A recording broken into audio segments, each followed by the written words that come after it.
അമൃതായി ജമ്മു കാശ്മീരിലെ ഗുൽമാർഗിലുണ്ടായ അപകടത്തിന്റെ കൂടുതൽ വിവരങ്ങൾ പുറത്തു വരുമ്പോൾ അത് അത്യാവശ്യം വലിയ അപകടം തന്നെയാണ്. അപകടം എന്ന് പറയാൻ പറ്റില്ലെങ്കിലും വലിയ പ്രതിസന്ധിയാണ് അവിടെ ഉണ്ടായിരിക്കുന്നത്. ഈ കേബിൾ കാറിൽ കുടുങ്ങിയ ടൂറിസ്റ്റുകൾ ഇപ്പോഴും ഒഴിപ്പിച്ചുകൊണ്ടിരിക്കുകയാണ്. ആകെ ഒരു 62 കേബിൾ കാറാണ് ആകെ ഉള്ളത്. അതിൽ 10 എണ്ണം പൂർണ്ണമായി ഒഴിപ്പിച്ചു എന്ന് പറയുമ്പോൾ ഇനിയും ഏതാണ്ട് 50ഓളം കേബിൾ കാറുകൾ അവിടെ കുടുങ്ങിക്കിടക്കുകയാണ്. അതിൽ നിന്നും ആളുകളെ ഇപ്പോഴും ഒഴിപ്പിച്ചുകൊണ്ടിരിക്കുകയാണ് എന്നാണ് മനസ്സിലാക്കാൻ കഴിയുന്നത്. 16 കേബിൾ കാറുകളിൽ നിന്ന് 80-ലധികം ടൂറിസ്റ്റുകളെ ഇതിനോടകം സുരക്ഷിതമായി മാറ്റി. പക്ഷേ ആകെ ഏതാണ്ട് 300ഓളം പേർ ഇതിനകത്തുണ്ട്. അപ്പോൾ ഒരു 50ഓളം കാറുകൾ ഇനിയും ഒഴിപ്പിക്കാനുണ്ട് എന്ന് മനസ്സിലാക്കേണ്ടിയിരിക്കുന്നു. മാത്രമല്ല ഇന്നലെയും സമാനമായ രീതിയിൽ സാങ്കേതിക പ്രശ്നം അവിടെ ഉണ്ടായിരുന്നു എന്നാണ് അറിയാൻ കഴിയുന്നത്. എന്തായാലും DGP സംസ്ഥാനത്തിന്റെ DGP ഇപ്പോൾ ആ മേഖലയിലേക്ക് പുറപ്പെട്ടിട്ടുണ്ട്. എന്താണ് സംഭവം എന്ന് കൃത്യമായി അറിയാൻ കൂടിയാണ്. ഒപ്പം തന്നെ നടപടിക്രമങ്ങൾ ഇടപെടാൻ വേണ്ടിയാണ് ഇപ്പോൾ DGP അങ്ങോട്ട് പോകുന്നത്. നമ്മൾ ദൃശ്യങ്ങളിൽ കാണുന്നത് പോലെ വളരെ സാഹസികമായി ഇപ്പോഴും ഈ ടൂറിസ്റ്റുകളെ ഈ കേബിൾ കാറുകളിൽ നിന്നും താഴേക്ക് ഇറക്കി സുരക്ഷിത കേന്ദ്രത്തിലേക്ക് മാറ്റുകയാണ്.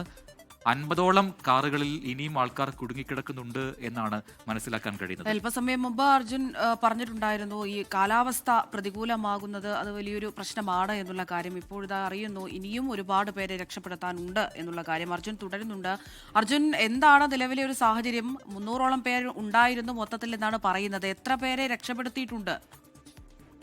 അമൃത പ്രജൻ, ഇപ്പോൾ 80-ലധികം ആളുകളെ രക്ഷപ്പെടുത്തിയിട്ടുണ്ട്. ആകെ 16 കാറുകളിൽ, അവിടെ ഉണ്ടായിരുന്ന കാറുകളിൽ ഏകദേശം 16 കാറുകൾ മുഴുവനായിട്ടും ആളുകളെ താഴേക്ക് എത്തിക്കാൻ കഴിഞ്ഞു എന്നുള്ള കാര്യമാണ് ഇപ്പോൾ പോലീസും അതുപോലെ തന്നെ ജില്ലാ ഭരണകൂടവും വ്യക്തമാക്കിയിരിക്കുന്ന ഏറ്റവും പ്രധാനപ്പെട്ട കാര്യം. ബാക്കിയുള്ള കാറുകളെല്ലാം തന്നെ, അവിടെ 60-ലധികം ഈ കേബിൾ കാറുകളുണ്ട്, അവിടെയെല്ലാം തന്നെ ഇപ്പോഴും ആളുകൾ കുടുങ്ങിക്കിടക്കുകയാണ്. ആ രക്ഷാപ്രവർത്തനമാണ് ഇപ്പോൾ ഈ ഒരു ഘട്ടത്തിൽ പുരോഗമിച്ചുകൊണ്ടിരിക്കുന്നത് എന്നുള്ള കാര്യം ഇപ്പോഴെന്തായാലും ജില്ലാ ഭരണകൂടം വ്യക്തമാക്കുകയാണ്. ഇത് രാത്രിയോടെ മാത്രമായിരിക്കും ഈ ഒരു രക്ഷാദൌത്യം അത് പൂർണ്ണമാക്കാൻ സാധിക്കുള്ളൂ എന്നുള്ള കാര്യം കൂടി പറയുന്നുണ്ട്. അവിടെയുള്ള ആളുകളെ സംബന്ധിച്ച് നിലവിൽ ഭയപ്പെടേണ്ട ഒരു സാഹചര്യമില്ല എന്നുള്ള കാര്യം ജില്ലാ ഭരണകൂടവും അതുപോലെ തന്നെ മുഖ്യമന്ത്രിയുടെ ഓഫീസും പറയുന്നുണ്ട്. സ്ഥിതിഗതികൾ നിയന്ത്രണ വിധേയമാണ്. പ്രത്യേകിച്ചും അല്പം മുൻപാണ് ജമ്മു കാശ്മീർ DGP ഈ ഒരു സംഭവ സ്ഥലത്തേക്ക് പുറപ്പെട്ടത്. ഒപ്പം തന്നെ കൂടുതൽ കരസേനയും അതുപോലെ തന്നെ NDRFന്റെയും SDRFന്റെയും അടക്കമുള്ള ജവാന്മാരും ആ ഒരു സ്ഥലത്തേക്ക് എത്തി അവരുടെ കയ്യിലുള്ള സാധന സാമഗ്രികളെല്ലാം കൊണ്ട് രക്ഷാപ്രവർത്തനം,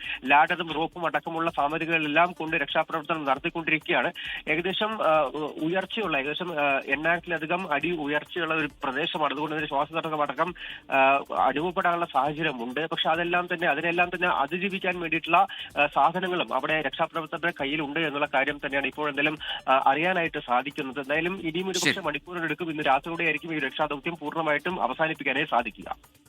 അതാണ്. അപ്പോൾ 300ഓളം ആളുകൾ കുടുങ്ങിക്കിടക്കുന്നുണ്ട്. അതല്ല 80ഓളം ആൾക്കാരെ മാത്രമാണ് ഇപ്പോൾ പുറത്തേക്ക് എത്തിച്ചിരിക്കുന്നത്, സുരക്ഷിത കേന്ദ്രത്തിലേക്ക് മാറ്റിയത്. അതുകൊണ്ട് തന്നെയാണ് ഇപ്പോൾ അർജുൻ പറഞ്ഞത് രാത്രിയോടെ മാത്രമേ പൂർണ്ണമായും ആൾക്കാരെ അവിടെ നിന്ന് മാറ്റാൻ കഴിയുള്ളൂ. അതുകൊണ്ടാണ് അത് അത്യാവശ്യം വലിയ പ്രതിസന്ധി തന്നെയാണ് അവിടെ ഉണ്ടായത്. പക്ഷേ ഇന്നലെയും സമാനമായ സാങ്കേതിക പിഴവ് ഉണ്ടായിട്ടുണ്ടെങ്കിൽ അത് പൂർണ്ണമായും പരിഹരിക്കാതെ എന്തുകൊണ്ട് ഇന്ന് സർവീസ് നടത്തി എന്ന ചോദ്യമാണ് ബാക്കിയാവുന്നത്.